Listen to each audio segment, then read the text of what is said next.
여러분 안녕하십니까? 5월 12일 뉴스플러스 시작합니다. 오늘은 허정민 앵커의 개인 사정으로 단독 진행합니다. 첫 소식입니다. 지난달 취업자 수가 1년 전보다 65만 명 이상 급증했습니다. 이 정부도 고용 회복이 뚜렷해졌다고 평가했는데 수출이 늘면서 제조업 일자리가 14개월 만에 첫 증가세로 돌아섰다는 겁니다. 하지만 이런 취업자 수 급증은 올해가 좋은 게 아니라 지난해가 워낙 나빴기 때문으로 보입니다. 또 상대적으로 질 좋은 일자리는 기대만큼 늘지 않았는데 이 성급한 자화자찬이라는 지적이 나오고 있습니다. 조현석 기자입니다. 지난달 취업자 수는 1년 전보다 65만 2천 명 증가했습니다. 3월에 이어 2달 연속 늘었고 증가폭도 6년 8개월 만에 가장 컸습니다. 홍남기 경제부총리는 관계장관회의를 소집한 자리에서 고용시장의 회복세가 좀 더 뚜렷해졌다고 평가했습니다. 하지만 고용 회복을 논하긴 아직 이르다는 지적이 많습니다. 지난달 취업자 증가는 코로나19 확산으로 지난해 4월 취업자가 47만 6천 명이나 감소한 데 따른 기저효과가 컸다는 점에서입니다. 비교 대상 수치가 낮아서 통계치가 높게 나타난 착시 현상이란 얘기입니다. 사실은 이 고용 부분은 계속 지금 악화 상태에서 머물고 있다. 그래서 정부는 회복됐다 그랬지만 회복으로 보기에는 너무 성급하거나. 겉으로 드러난 수치는 나아졌지만 질적인 면에선 아직 기대에 크게 못 미치는 상황입니다. 서민경제와 직결된 도소매업 취업자가 18만 2천 명 감소해 코로나 위기에서 벗어나지 못하고 있고 취업 시간대별로 보면 주당 1시간에서 17시간 일하는 단기 알바가 46만 3천 명이나 늘었습니다. 고용원 있는 자영업자가 6만 5천 명 감소하는 등 자영업자들의 고통도 지속되고 있습니다. 반면 재정을 투입한 노인 일자리가 취업자 증가를 주도하는 현상은 여전했습니다. 지난달 60세 이상 취업자는 46만 9천 명 증가했는데 늘어난 일자리 10개 가운데 7개를 60세 이상이 차지한 셈입니다. 반면 고용의 허리 역할을 하는 30대와 40대 일자리는 11만 개나 사라져 이들에 대한 고용 대책이 시급하다는 지적이 나오고 있습니다. 한국경제TV 조현석입니다. CJ, CGV를 비롯한 국내 대형 영화관들이 오늘 다 같이 기자회견을 열고 정부 지원을 호소했습니다. 대기업이란 이유로 각종 지원에서 소외되고 있지만 막상 영화관 10곳 중 4곳은 개인이 위탁받아 운영하고 있고 어려운 건 모두가 마찬가지라는 겁니다. 같은 팬데믹 피해에도 일부 소상공인만을 골라서 지원하는 지금의 방식을 놓고 비판의 목소리가 커지고 있습니다. 박승환 기자입니다. 국내 주요 영화관들이 정부 방역 지침에 따라 극장 운영 시간을 줄이고 좌석간 뛰어앉기를 시행한 지도 벌써 1년이 지났습니다. 눈덩이처럼 불어나는 적자 때문에 일부 점포를 정리하고 직원 수를 대폭 줄이는가 하면 관람료도 올려봤지만 소용이 없었습니다. 대기업이라는 이유 하나만으로 정부 지원 대상에서 번번이 제외됐기 때문입니다. 극장은 코로나 확산 방지를 위해 정부 지침에 철저히 방역 수칙을 준수했음에도 불구하고 각종 국가의 재난 지원에서 대기업이 속한다는 단호 이유 하나만으로 배제되어 왔습니다. 계속되는 위기에 지난 1분기 CJ, CGV는 628억 원, 롯데시네마와 메가박스는 각각 400억 원, 190억 원의 영업 손실을 기록했습니다. 더 큰 문제는 전체 영화관의 37%가 대기업으로 위탁을 받아 운영하는 개인 사업자라는 점입니다. 사실상 자영업자인 이들은 업종이 영화관이라는 이유만으로 정부 지원을 전혀 못 받고 있습니다. 소상공인이나 자영업 경우는 언제 장사가 잘 되냐 그러면요. 결국 그 기업이 막 그렇게 장사가 잘 되면 사람들이 여기서 돈을 써요. 월급을 받으니까. 그러니까 딱 콕 집어가지고 자영업 소상공인 해가지고 몇백만 원 생색나는 정책 가지고는 점점 더 가난하게 만들 뿐이라는 겁니다. 기업이 어려워지면 결국 그 피해는 이들과 거래하는 소상공인이나 자영업자에게 돌아간다는 의미입니다. 지난해 코로나19로 가장 큰 피해를 입었던 업종은 음식점과 도매업, 상품 중개업 등이었는데 이들 세 업종의 피해액만 20조 원에 이릅니다. 기업에서 근로자, 자영업자로 이어지는 돈의 흐름이 정상화되지 않는 한 얼마 안 되는 재난지원금 지급으로 해결될 문제가 아니라는 지적입니다. 한국경제TV 박수환입니다.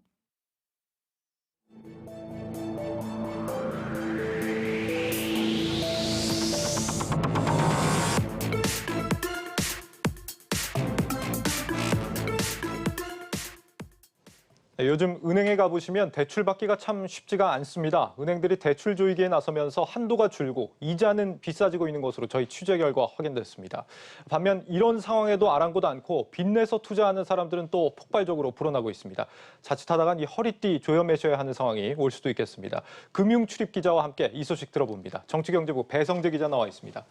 배 기자, 네. 이 은행들이 대출 조이기가 지금 현실화되고 있다면서요? 네, 이제 결론부터 말씀드리면 대출 절벽이 점점 다가오고 있다. 이렇게 볼 수가 있겠습니다. 네. 이 대부분의 시장 논리가 그렇듯이 수요는 늘고 또 공급은 줄었기 때문인데요. 먼저 이 대출 수요를 살펴보겠습니다. 이번 달 11일 기준으로 저희가 최신본을 취합해본 결과 이 5대 시중은행의 신용 대출 잔액이 약 138조 원입니다. 이게 4월 말을 기준으로는 142조 원을 찍었었는데 네. 이게 사상 최대치입니다. 비슷한 규모를 유지하고 있다 이렇게 볼 수가 있겠고요. 또 증가폭도 엄청났습니다. 오늘 이제 한국은행에서 발표한 4월 은행 가계대출 추이를 보면 예. 4월 한 달간 가계대출이 무려 16조 원이 늘었습니다. 그러니까 지금과 유사한 그 B2 열풍이 일었던 작년 11월에 이 최대치를 한번 갈아치웠었는데 이번에 또다시 이 새로운 기록을 경신을 하는 모습을 보였습니다. 그렇군요. 뭐 지금 B2 열풍이 얼마나 심각한지 알 수 있는 데이터인데 어디에들 그렇게 투자를 하는 겁니까? 부동산은 아닌 것 같고 뭐 주식이나 가상화폐 쪽이겠죠, 아무래도?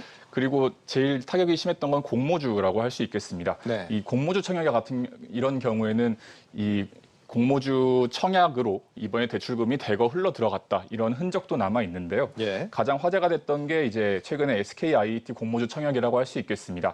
28일부터 무려 81조 원이 몰렸었죠. 예. 5대 시중은행을 기준으로 27일부터 29일까지를 늘어난 신용 대출 잔액 증가분을 저희가 취합해 보니까 5조 8,479억 원이었습니다. 예. 이 5대 은행하고 당국하고 한 달에 이 신용 대출을 이 정도만 늘리자 이렇게 해서 합의를 한 내용이 있는데 그게 월 2조 원입니다. 근데 지금 3일 만에 5조 원, 그게 거의 6조 원에 가깝게 늘었으니까 뭐 얼마 늘었는지 좀 짐작이 가실 것 같습니다. 그렇군요. 네, 그리고 또 이 기간 동안 마이너스 통장 수도 대거 늘어난 점을 확인할 수가 있었습니다. 마이너스 통장을 뚫어가지고 공모주 청약 넣으신 분들 굉장히 많았던 걸로 기억을 하는데 네. 여기에다가 이번에 정부가 또 7월부터 대출 한도를 좀 규제하겠다 이렇게 얘기가 나오면서 앞다퉈서 이렇게 대출을 늘리는 그런 경우도 몰리고 있다라면서요. 네, 이제 지난달 29일이었죠. 금융위원회에서 이른바 그 DSR 규제가 나오면서 네.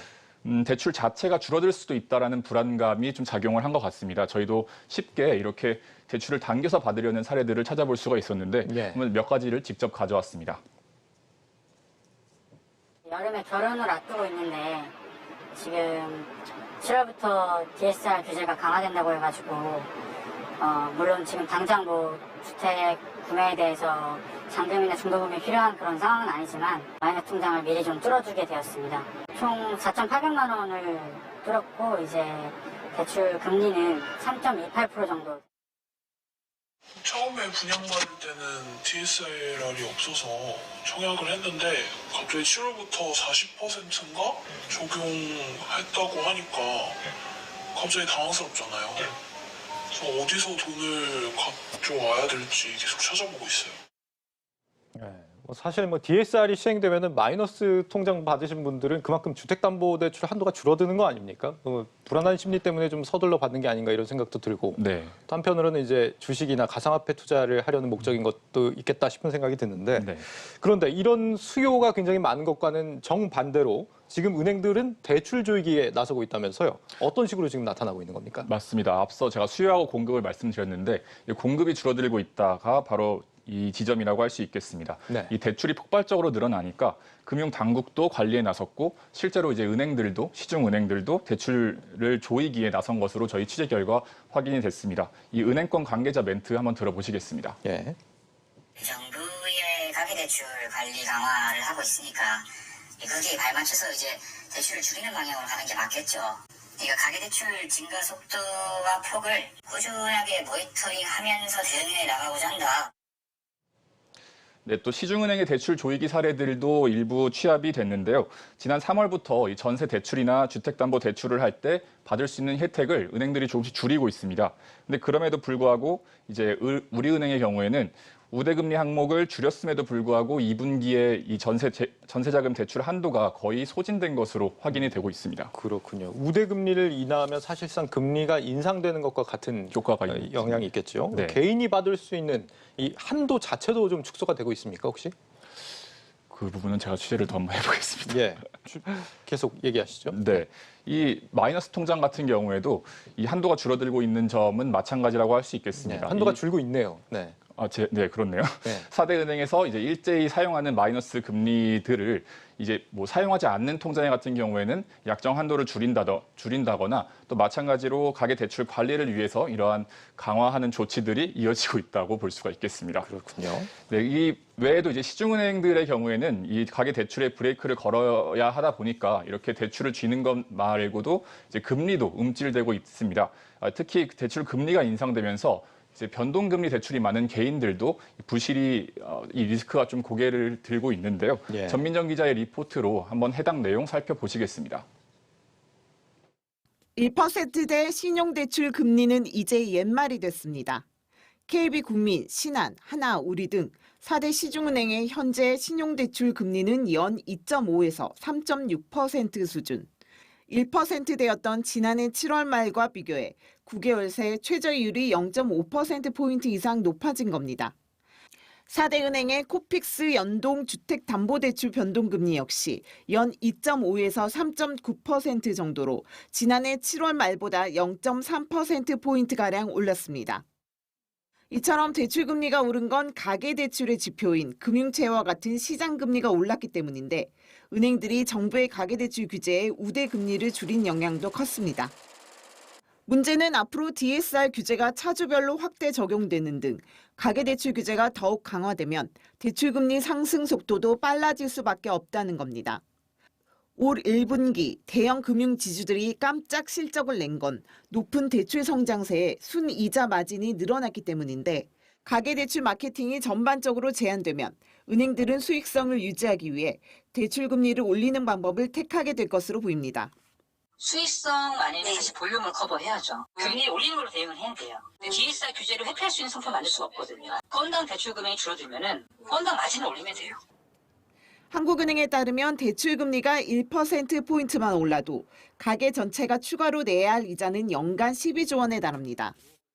특히 가계대출자 10명 중 7명이나 변동금리와 연동한 대출을 받은 상황에서 대출금리 인상은 가계의 치명타가 될 수밖에 없습니다. 빚을 내 부동산이나 주식, 코인 투자에 뛰어들었던 이른바 영끌 빚투족. 코로나19로 긴급대출을 쓴 자영업자들의 경우 이자 부담은 눈덩이처럼 불어나 부실 위험이 발생할 수 있다는 지적입니다.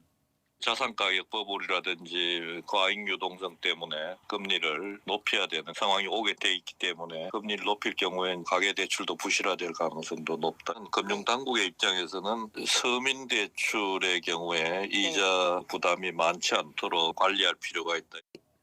지난달 가계대출이 역대 최대 폭인 16조 원이나 증가한 가운데 대출금리 상승이 우리 경제를 흔드는 뇌관이 될 수 있다는 우려가 커지고 있습니다. 한국경제TV 전민정입니다. 네, 한마디로 지금 뭐 갈수록 대출 못 갚는 사람이 늘어난다 이런 얘기잖아요. 지금 뭐 각국 중앙은행들이 금리 인상을 고민하고 있기 때문에 금리 상승은 앞으로 좀 피할 수 없는 과제인 것 같은데 이렇게 되면 앞으로 어떤 문제들을 좀 고민해야 되는 겁니까? 뭐 당장 원리금 상환에 대한 고민이 늘어날 것 같습니다. 예. 공모주 청약 같은 경우에는 대출을 받은 다음에 투자를 하고 상환을 하는 기간이 굉장히 짧잖아요. 그런데 뭐 반대로 이 대출금이 뭐 주식이나 아니면은 가상화폐로 흘러 들어갔을 경우에는 자신이 목표한 어떤 그 수익률을 올리기 전까지는 그 이자율을 감내해야 되는 상황에 처하게 되는 것이죠. 예. 따라서 이 상환 부담 때문에 자산 시장에 조정이 올 수도 있는 가능성, 영향도 있을 우려도 있습니다. 사실 이 진짜 문제는 부동산이라고 할 수가 있는데 예. 방금 그 상환 기간에 대해서 이야기를 했잖아요. 부동산의 경우에는 이 자산의 특성상 한동안 자기가 쥐고 있어야 되는 거 아니겠습니까? 그렇죠. 살아야 되니까. 그 네, 안에서. 그렇기 때문에 이 아까 리포트에서도 보셨지만 이 변동금리나 아니면은 뭐 혼합 상품을 갖고 계신 분들 경우에는 금리 부담이 커지는 이런 부담을 갖게 되기 때문에 이 가계 소비를 위축시키는 요인으로 작용할 수가 있겠습니다. 네, 어떻게 보면 크게 보면 우리 내수 경제에도 좀 악영향을 줄 수 있겠다 이런 생각이 듭니다. 정치경제부 배성재 기자였습니다. 수고했습니다.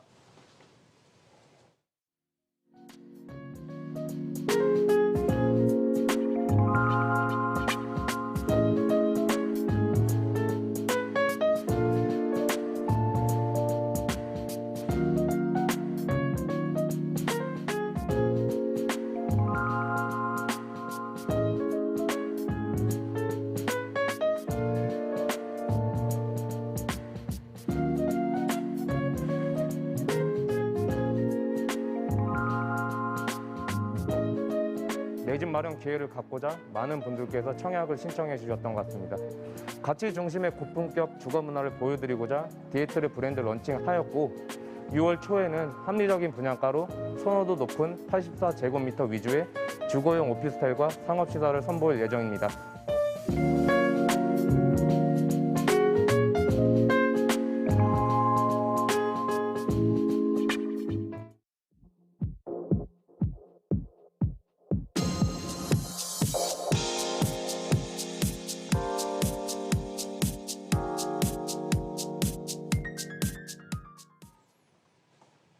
차세대 백신 기술로 꼽히는 mRNA 방식. 요즘 전 세계적으로 가장 수요가 많은 이 화이자와 모더나 백신이 바로 이 방식을 활용해 주목을 받고 있죠.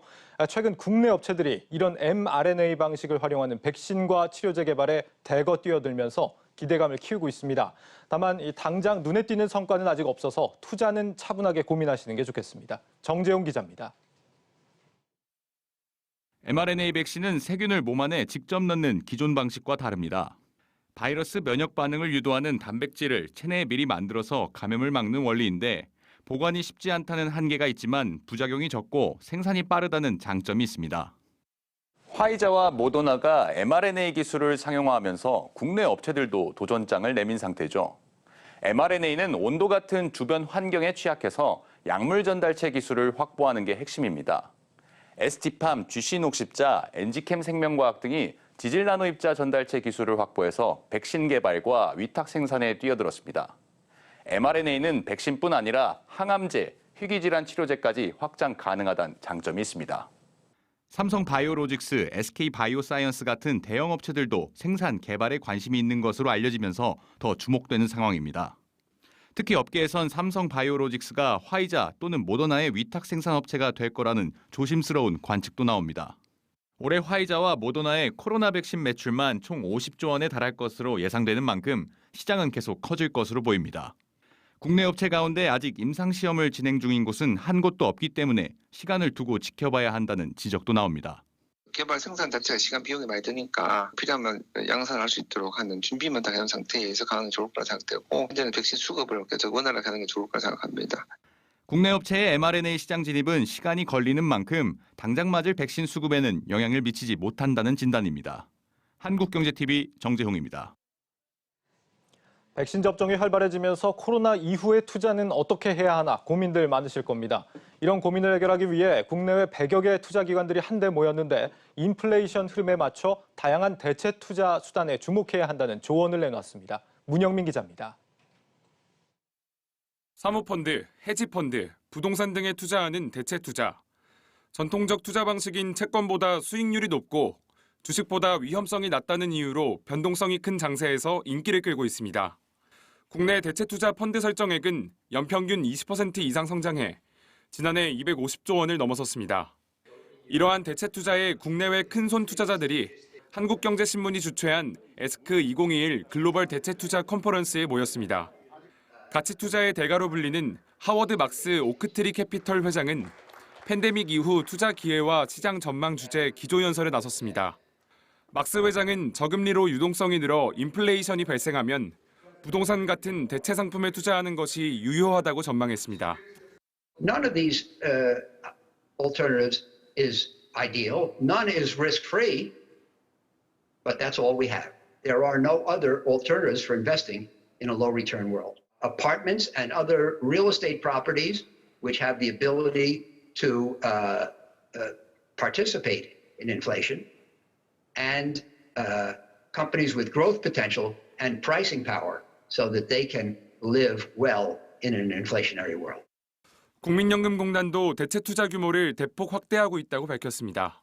포스트 코로나 5년, 10년을 내다보아야 하는 우리는 단기적 밸류에이션 변화나 기대만으로 투자를 결정지을 수는 없습니다. 국민연금은 장기적 운용 수익 제고를 위하여 국내를 비롯한 해외 시장에서의 대체 투자 확대 기조를 유지해오고 있습니다. 국민연금의 10년 전 대체 투자 규모는 15조 원에 불과했지만 현재 91조 원을 운용하고 있습니다. 현재 834조 원에 달하는 운용 자산 가운데 10% 이상을 차지하고 있는 겁니다. 대체 투자가 하나의 안전한 투자처로 자리 잡아가고 있는 가운데 팬데믹 이후 투자자들의 관심은 더욱 커질 전망입니다. 한국경제TV 문형민입니다.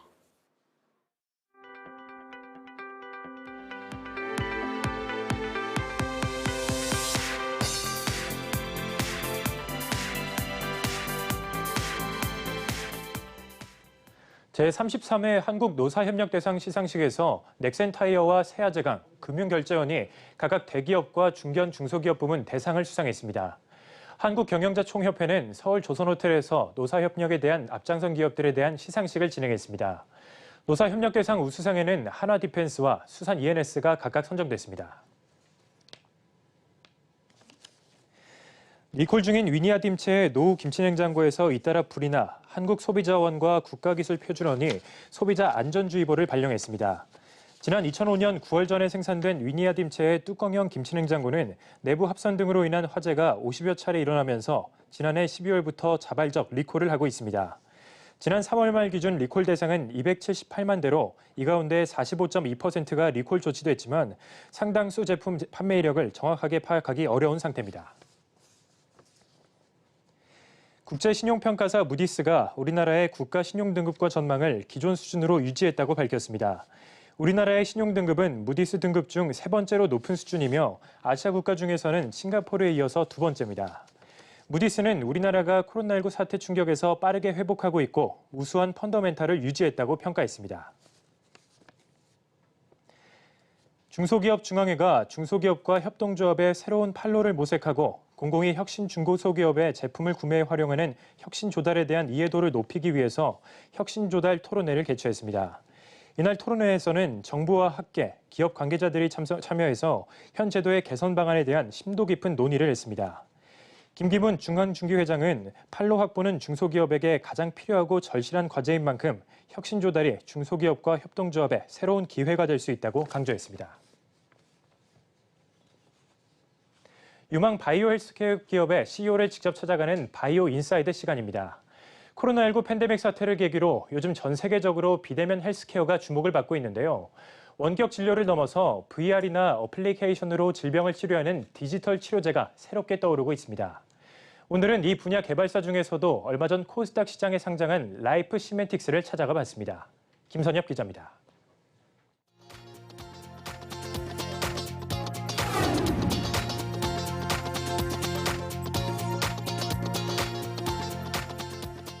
디지털 헬스케어 전문 기업 라이프 시멘틱스는 최근 주목받고 있는 디지털 치료제 등을 개발해 업계 최초로 지난 3월 코스닥 시장에 상장했습니다. 코로나 팬데믹이 지속되면서 국내에서도 디지털 헬스케어 관련 규제가 완화될 것으로 전망돼 회사의 사업은 향후 탄력을 받을 것이란 기대가 나오고 있습니다.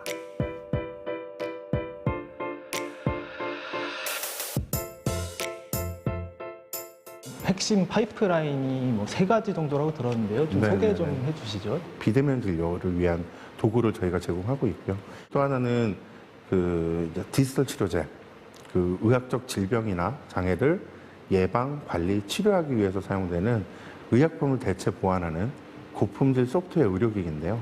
하나가 호흡 재발을 할 때 쓰는 레드필 숨튼, 두 번째가 암 환자분들 재택 건강관리에 할 수 있는 그런 도구인데 그게 레드필 케어라고 해서 2개의 디지털 치료제 파이프라인을 가지고 있습니다. 그리고 마지막으로 의료 분야에도 마이데이터 사업이 진행되고 있어요. 국민건강보험공단이나 건강보험심사평가원이나 질병청이 보유하고 있는 여러 가지 데이터들을 내 스마트폰으로 끌어올 수 있거든요. 예를 들어서 내가 건강검진을 받았던 데이터가 지금 어디 있는지 모르는데 사실은 건강보험공단에 지금 보관되고 있거든요. 그 데이터를 갖고 와서 내가 앞으로 발병할 수 있는 질환의 종류는 뭐고 확률은 어떻게 되는지 이런 것들을 서비스해드리는 저희가 오화라는 서비스, 하이라는 서비스, 그리고 웍스라는 서비스를 제공을 하고 있습니다. 디지털 치료제로 지금 주목받고 있는 회사잖아요, 라이프 시멘틱스가. 이렇게 이제 실제로 만약에 도입을 하게 된다면 의료진 입장에서 또 환자 입장에서 어떤 부분이 좀 획기적으로 달라지나요?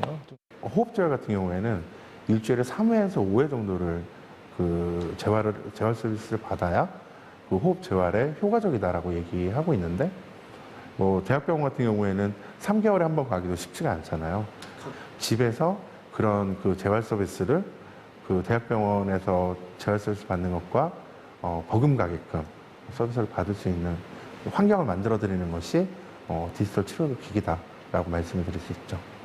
디지털 치료제도 아직 완전히 승인이 안 난 거죠. 어떻게 지금 상황이 어떤지 좀 궁금하고, 이번 정부 들어서 좀 굉장히 좀 우호적인 이런 디지털 헬스케어에 우호적인 입장이라고 들었는데요. 그래서 어떻게 전망하시는지 좀 말씀 부탁드립니다. 이 의료 분야는 규제 산업 분야예요. 그래서 규제를 통해서 약도 그렇고 서비스도 그렇고 의료기기도 제도권 안으로 들어와야 건강보험공단에서 수가를 줄 거냐 말 거냐에 대한 판단도 할 수 있는 상황인데, 디지털 치료제 같은 경우에는 식약처가 디지털 치료기기라고 명명을 했고, 인허가를 위한 심사 가이드라인이 작년 8월 달에 식약처에서 발표가 됐어요. 작년 8월부터 11월까지 극적으로 규제가 만들어졌고, 그래서 지금은 이제 제도권에 이제 그렇죠. 제도권 안에 이제 들어갈 수 있는 상황이 만들어졌습니다. 코로나 같은 그 팬데믹 상황에서는 이런 그 비대면 진료가 워킹할 수 있게끔도 입법이 이미 진행이 된 상황입니다. 이 비대면 진료 자체는 그 이 팬데믹 상황이 끝나더라도 계속 유지될 거다라고 저희가 생각을 하고 있고, 이 내용에 대해서는 여야할 거 없이 지금 다 사회적 합의가 또 필요성에 대한 공감대가 지금 만들어진 상황이기 때문에 저희가 좀 잘 준비하고 있으면 계속 지속 가능한 사업이 될 거다라고 생각을 하고 있습니다. 기술 특례 상장사들의 좀 공통적인 그런 고민 과제인데요. 이제 그러니까 향후 전략 어떻게 이제 좀 하실 계획이신지. 의료 마이데이터 사업 같은 경우에는 저희가 매출이라는 실적을 가지고서 투자자분들께 좀 보답을 드릴 생각이고요. 그리고 디지털 치료제 같은 경우에는 인허가 이후에 수가화가 되면 그 의약품하고 이제 거의 비슷한 스킴으로 동작을 할 거거든요. 그 과정이 투자자분들께 그럼 이제 저희가 보답하는 과정이 될 거라고 생각을 하고요. 내년에는 이제 실적 개선을 통해서 흑자 전환할 수 있게끔 저희가 그 계획을 잡고 있습니다. 감사합니다, 대표님. 네, 감사합니다.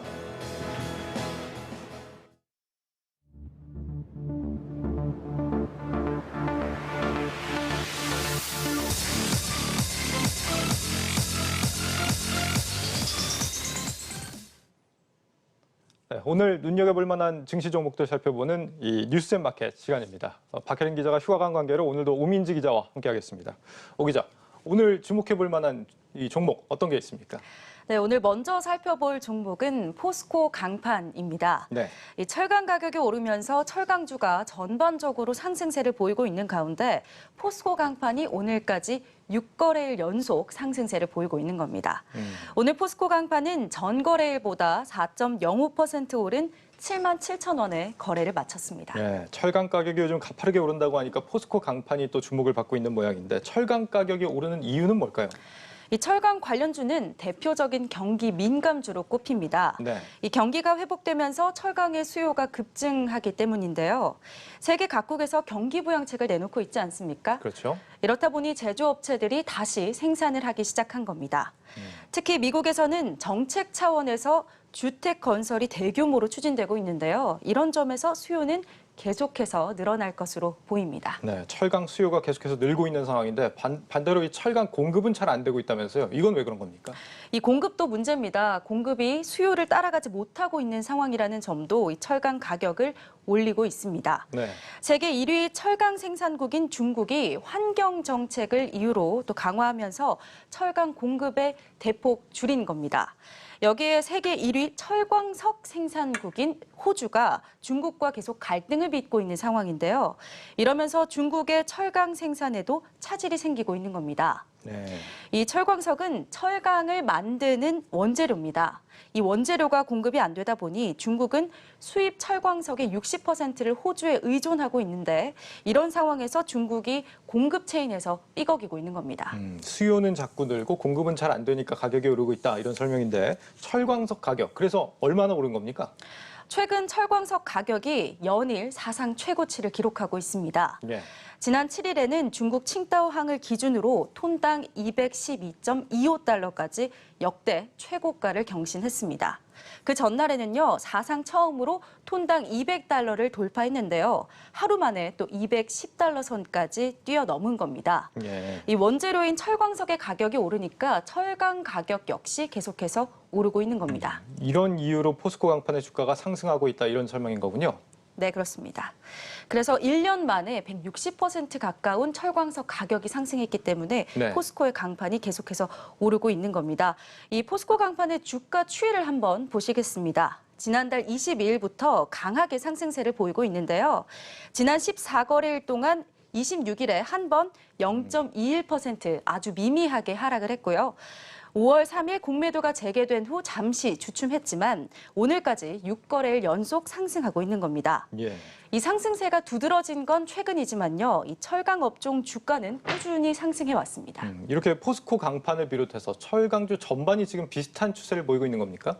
네, 맞습니다. 이 한국거래소에 따르면 코스피 철강 업종 지수가 연초 이후 지난 10일까지 약 50% 가까이 상승을 했습니다. 예. 같은 기간 코스피 상승률은 10.4%였는데요. 비교를 해보면 거의 5배나 오른 겁니다. 그렇군요. 그중에서도 오늘 오 기자가 특별히 이제 포스코 강판을 들고 나왔는데 철강주 중에서도 이 종목을 들고 나온 이유는 뭐라고 할 수 있습니까? 이 포스코 강판이 유독 많이 상승한 이유를 한번 보시면요. 네. 세부적으로 도금 강판과 또 컬러 강판으로 나눌 수가 있습니다.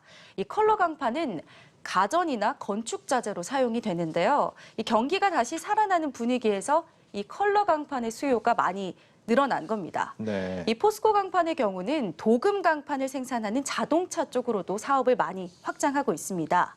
특히 전기차와 관련해서 도금 강판을 공급하는 방향으로 사업을 확장하고 있어서요. 이런 부분이 시장에 반영된 것으로 풀이가 됩니다. 그러니까 포스코 강판이 철강주 중에서도 유독 많이 올랐다. 이렇게 많이 해서 이 종목을 들고 나온 거군요.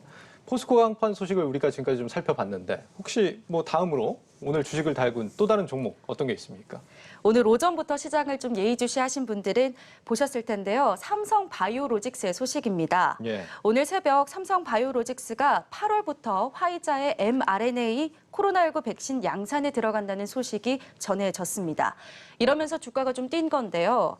오늘 한 언론은 보도에서 정부 고위 관계자의 말을 인용해서 이런 내용을 전했습니다.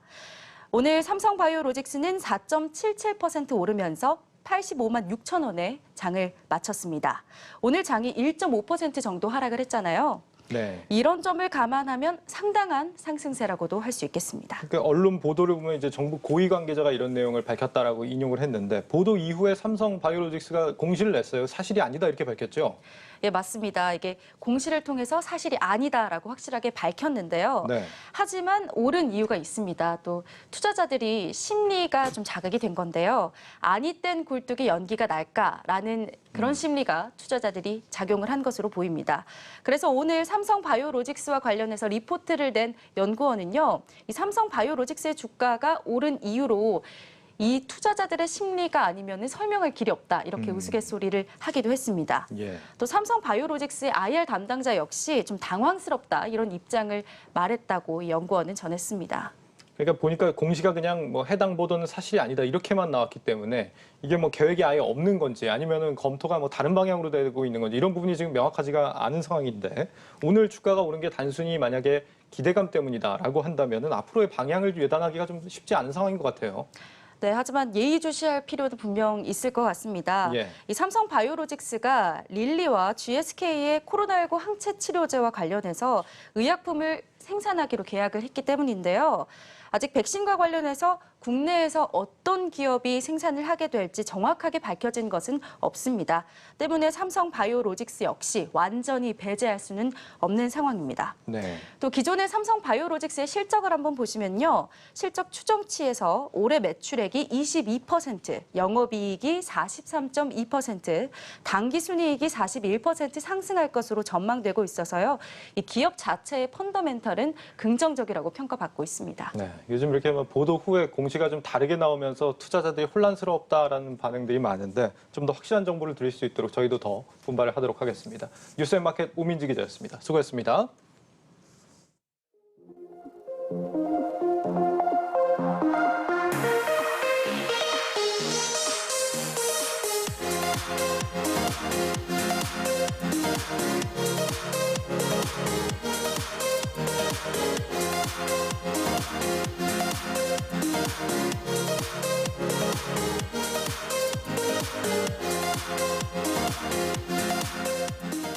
our latest innovations and how they can change your home experiences.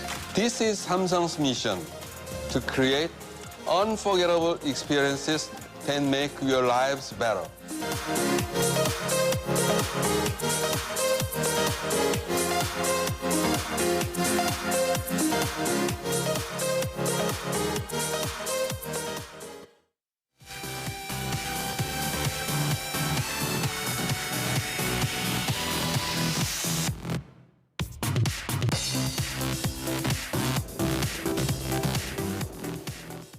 네, 플러스픽 시간입니다. 이주 기자와 함께하겠습니다. 이 기자, 네. 첫 번째 키워드 바로 보죠. 네. 아빠의 쇼 이렇게 돼 있습니다. 네, 일단 뭐 키워드 시작하기 전에 오늘 너무 열일하시는 거 아닙니까? 네, 뭐 저도 그렇게 생각을 하는데 평소에도 열일하고 있습니다. 네, 뭐 알겠습니다. 오늘만 특별히 하는 거 아닙니다. 네, 알겠습니다. 네. 어쨌든 테슬라 CEO보다 가상화폐 아버지라는 말이 더 잘 어울리는 사람이 있죠. 네. 바로 일론 머스크입니다. 스스로 아버지라고 칭했던 도지코인이 이 머스크의 쇼에 출렁이고 있어서 키워드를 이렇게 잡아봤습니다. 네, 요즘 머스크 때문에 정말 비트코인 시장 출렁출렁하는 것 같은데 네. 이번엔 무슨 일입니까? 일단 사진을 좀 준비를 했는데요. 같이 네. 보겠습니다. 네, 이렇게 돌발 설문을 SNS를 통해서 한 건데요. 테슬라가 도지코인 결제를 허용하길 원합니까? 이런 내용의 설문이었는데 오늘 오후 기준으로 무려 380만 명이 답을 했습니다. 그리고 그중에서는 78% 그러니까 거의 300만 명에 달하는 사람들이 찬성표를 눌렀죠. 네. 뭐 이번 결과로 실제 비트코인에 이어서 도지코인이 테슬라 차를 구입할 때 쓰이는지는 미지수겠지만 이 트윗 하나로 도지코인이 하루 만에 10% 넘게 급등을 했습니다. 또 시가총액도 가상화폐 4위로 올라섰는데 CNN의 경우에는 여전히 가격대가 한참 못 미친다 이렇게 지적을 하기도 했습니다. 가격대가 한참 못 미친다는 게 무슨 얘기죠? 예상보다 덜 올랐다 이건가요? 네, 맞습니다. 사실 며칠 전에 가격 수준에는 도달하지 못했다 이런 의미라고 할 수가 있는데 왜냐하면 머스크가 사실 지속적으로 도지코인에 대해서 얘기를 했잖아요. 네. 그래서 연초 대비 수익률이 무려 15,593%에 달하는 상황인데요. 그래서 골드만삭스의 임원도 최근에 도지코인을 팔아서 수백만 달러를 벌고 또 사표를 냈다고 합니다. 되게 부러운 소식이었는데 어쨌든 뭐 얼마 전 일론 머스크가 유명 코미디 쇼에 뭐 출연을 해서 도지코인이 사기다라고 농담조로 언급했을 때 40%가 급락을 했는데 이 이후에 좀 회복이 안 되고 있다 이런 의미로 좀 풀이가 됩니다. 머스크 한 사람이 전 세계 코인 투자자들을 계속해서 흔들고 있는 건데 정말 이 도지코인으로 수익을 내려는 그런 의도가 깔려 있는 걸까요? 네, 사실 되게 재미있는 사실이 있는데 도지코인이 현재 상위 100명의 보유자가 발행량의 67%를 가지고 있다고 합니다. 특히 이 가운데 한 명이 있는데 이게 전체 도지코인의 28%를 보유했다고 하는데요. 현재 시세로 따지면 20조가 넘는 수준입니다. 세간에서는 이 투자자가 일론 머스크가 아니냐 이런 지적들이 좀 나오고 있습니다. 재밌는 게요. 이 투자자가 한 번에 제가 좀 표를 좀 준비를 했는데 28.061971개씩 도지코인을 매수하고 있는데 이게 거꾸로 보면 머스크의 생일이죠. 1971년 6월 28일. 예. 그래서 이제 머스크가 이제 아니냐 이런 얘기들이 좀 나오고 있습니다. 예, 왜 웃으시죠? 정말 이렇게 치명적으로 계산한 지능적인 투자를 했을지 좀 궁금하긴 한데 네. 이게 만약 어쨌거나 사실이라고 한다면 좀 범죄 아닌가 이런 생각도 들어요. 정부 당국도 가만히 있지는 않을 것 같다 이런 생각이 드는데요. 네, 사실 미국 현지에서도 머스크를 뭐 시세 조종 행위로 좀 조사를 해봐야 된다 이런 얘기들이 좀 돌고 있습니다. 네. 사실 머스크는 과거 전력도 있습니다. 테슬라 주식이 너무 비싸다라고 발언을 해서 미국 증권거래위원회의 조사를 받은 전력도 있는데 주식시장과 달리 가상화폐 시장에서는 아직 뭐 이런 걸 제재할 법적 근거가 없기 때문에 좀 제재를 받을 가능성은 낮다 이렇게 보이고 있습니다. 그러니까 가상화폐 시장에서는 시세 조정을 해도 범죄가 아닐 수 있다 뭐 이런 얘기인데 네. 그러면 우리도 뭐 코인으로 한번 시세 띄우기 한번 해봐야 되는 겁니까? 이지오 코인 한번 만들어 보시겠습니까? 뭐 법적 제재는 몰라도 사장님께는 제재를 받지 않을까 이런 생각이 들긴 네. 합니다. 그러면 결과적으로 이 도지코인은 앞으로 뭐 거품인 건지 아니면은 뭐 더 유망한 건지 어떤 겁니까? 사실 도지코인이 우리 지난 시간에 말씀드렸던 알트코인의 한 종류라고 볼 수가 있는데요. 네. 사실 가상화폐의 대장주라고 불리는 비트코인이 가치 저장의 수단으로 인정을 받았던 건 발행량이 2,100만 개로 좀 제한이 됐기 때문입니다. 하지만 도지코인의 경우에는 발행량이 무한대이기 때문에 좀 리스크가 크다라는 지적이 있는데요. 또 일본 시바견 밈을 이용해서 장난처럼 만들어진 도지코인이죠. 그렇기 때문에 뭐 상승 요인도 없고 사용처도 없다 이런 지적을 받아왔는데 최근에는 있는 가격이 오르면서 반대로 사용처가 이렇게 속속 생기고 있는 모습을 보이고 있습니다. 시작은 거품으로 출발했지만 활용 가치가 점점 높아지고 있다 이런 얘기네요. 네. 전문가들도 도지코인에 대해서 좀 어둡지만은 않은 전망을 내놨다고요? 네, 사실 마이크 부셀라 블록타워 캐피털 파트너는 도지코인의 진짜 가치는 오늘날의 민문화에 있다고 밝히면서 새로운 공급 방식을 구현하게 되면 지금의 어떤 가치를 좀 계속해서 장기적으로 유지할 수 있을 것이다 이렇게 밝혔고요. 또 그간 계속해서 비판적인 목소리를 냈던 마이크 노보그라츠 갤럭시 디지털 홀딩스 CEO도 도지코인의 저력을 얕봤다고 좀 인정을 하면서 독창적인 스토리와 또 긴 역사 또 무수히 많은 사용자 커뮤니티들이 큰 강점이다 이렇게 좀 파악을 하기도 했습니다. 투자에 대해서 궁금하신 분들도 많으실 텐데요.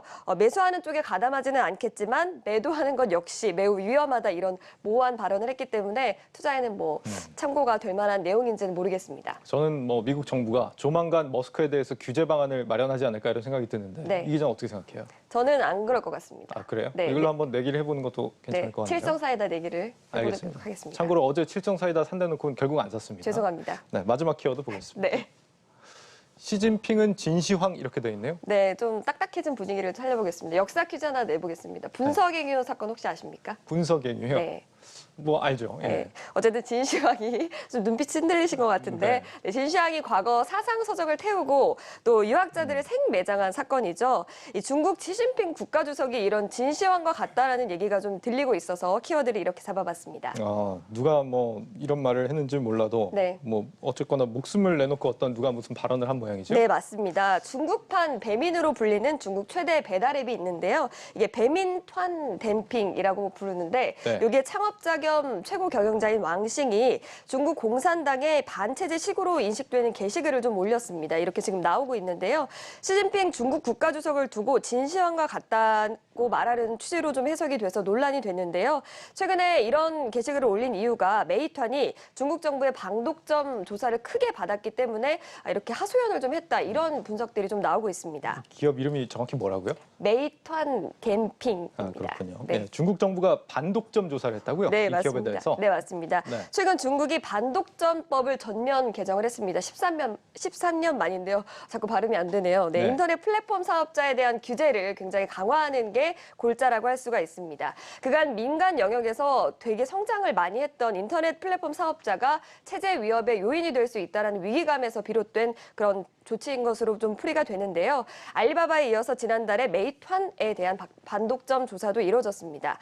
이에 경쟁사를 시장하게 배제하기 위해서 식당이나 소상공인들에게 양자택일을 강요했다는 이유로 좀 반독점 조사를 받은 것으로 풀이가 됩니다. 이런 발언을 하면 중국 당국이 가만뒀을 리가 없을 것 같은데 어떻게 됐습니까? 일단 왕식은 자체적으로 글을 좀 삭제를 하고 자신이 올린 것은 인터넷 경쟁이 굉장히 심각하다 이런 취지였다고 좀 해명을 했습니다. 네. 하지만 여기서 혹시 떠오르는 사람 없으십니까? 마윈. 네, 떠오릅니다. 맞습니다. 예. 정답입니다. 네, 마윈 같은 경우도 사실 상하이 포럼에서 금융당국을 공개적으로 좀 비판을 했다가 막대한 과징금을 물기도 하고 또 자회사인 엔트그룹 IPO가 취소되는 그런 압박을 받기도 했는데요. 그의 전철을 왕싱도 밟을 수 있다는 그런 우려에 따라서 주가가 7% 넘게 폭락하는 모습을 보이기도 했습니다. 이렇게 한번 낙인이 찍히면 앞으로 다시 재개하는 게 힘들어지는 게 아닌가 이런 생각이 드는데 주가 전망이 안 좋겠습니다. 네, 일단 알리바바 메이턴 같은 경우는 이미 좀 조정을 좀 받은 상황인데요. 하나금융투자는 오히려 알리바바에 대해서는 일단 규제 리스크가 어쨌든 확정이 됐고 해소가 됐기 때문에 지난해 11월 이후부터 주가가 조정됐던 것이 단기적으로 회복세를 보일 수 있다. 이렇게 좀 긍정적인 전망을 내보이기도 했습니다.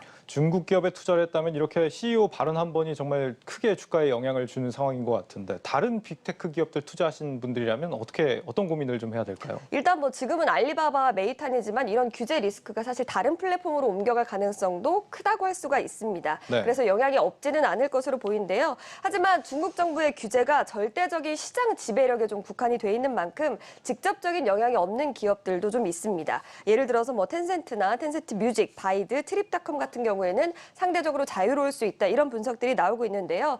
이에 대해서 하나금융투자 같은 경우는 실적 모멘텀이 유효한 텐센트와 바이두를 매수 기회로 판단을 해라. 이렇게 밝혔고 삼성증권 역시 막연한 불안감보다는 1분기 실적에 따른 옥석 가리기 전략이 필요하다. 이렇게 조언하기도 했습니다. 네, 잘 알겠습니다. 플러스팩 이지호 기자와 함께했습니다. 잘 들었습니다. 고맙습니다.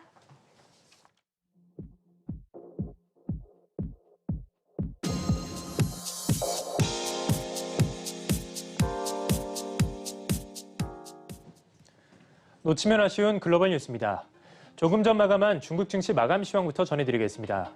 오늘 중국 증시는 국제유가 강세에 힘입어 일제히 상승했습니다. 상해 종합지수 0.6%, 선전 종합지수 0.7% 올랐고 기술주 중심의 창업한 지수가 1.34% 상승했습니다. 인플레이션 우려 여파로 연준이 예상보다 빨리 기준금리를 인상하는 것 아니냐는 우려가 나오면서 이날 미국 증시를 비롯해 글로벌 증시가 약세를 보였는데요. 중국은 생산자 물가지수가 급등세를 보였지만 인플레이션이 일시적인지 아니면 계속 상승할지에 대해서 아직 판단이 엇갈리고 있습니다. 전날 발표된 중국의 4월 생산자 물가지수는 전년 대비 6.8% 올라 2017년 10월 이후 최고치를 기록했습니다.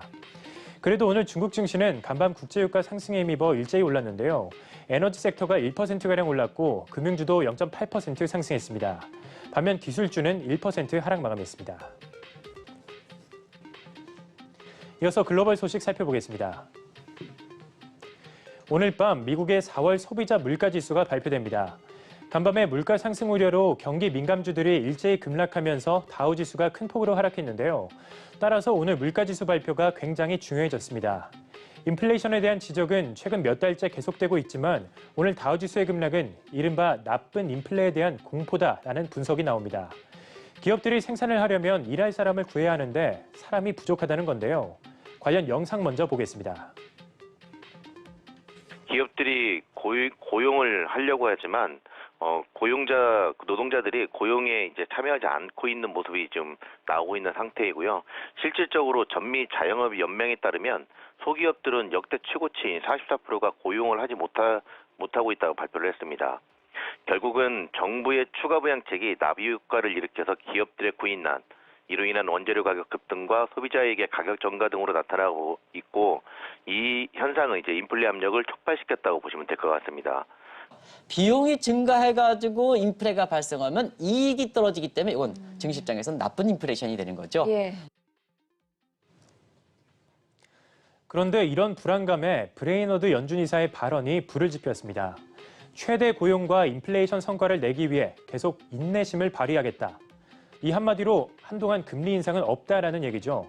물가는 오르는데 금리가 계속 낮다는 건 같은 돈을 벌어도 가치가 예전보다 떨어진다는 걸 말합니다. 이는 자연스럽게 소비 감소로 이어지고 경기가 다시 둔화할 것이라는 그런 우려로 번질 수밖에 없는데요. 그렇기 때문에 오늘 밤과 내일 발표되는 미국의 4월 소비자와 생산자 물가지수를 더욱 눈여겨봐야 됩니다. 인플레이션 우려가 예상보다 심각해지면 연준의 금리 인상 시점이 더 빨라질 가능성도 배제할 수는 없어 보입니다. 다음 소식입니다. 세계보건기구 WHO는 인도에서부터 확산한 코로나19 변이 바이러스가 전 세계로 퍼졌다고 밝혔습니다. WHO는 인도발 변이 바이러스가 지난해 10월 인도에서 처음 발견된 이후로 오늘까지 전 세계 6대 주에 걸쳐 44개 국가에서 확인됐다고 전했는데요. WHO는 이 밖에 5개 국가에서 추가로 확진자가 발생했다는 보고가 들어온 상황이라며 인도 다음으로는 영국이 최대 확산국이라고 덧붙였습니다. 지금까지 글로벌 뉴스 박찬희였습니다.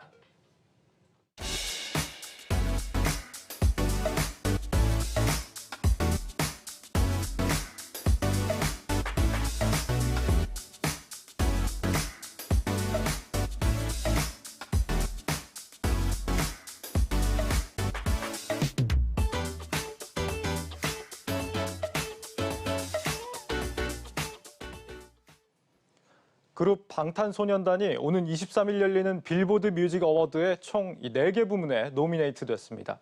가수들에게는 꿈의 무대로 불리는 빌보드 퍼포먼스도 올해까지 4년 연속 초청이 되면서 그 영향력을 보여주고 있습니다. 같은 날 이들의 소속사 하이브마저 MSCI 지수 편입이 확정되면서 가수와 팬들 그리고 회사와 투자자들까지 모두 환영할 만한 날이었습니다. BTS가 불러오는 경제 효과가 연평균 5조 5천억 원이라는 분석도 나오는데 이렇게 음악과 경제가 함께 회자될 수 있다는 게 참 기쁜 일이 아닌가 싶습니다. 앞으로도 제2, 제3의 BTS가 계속해서 탄생하길 기원하겠습니다. 뉴스플러스를 마칩니다. 여러분 고맙습니다.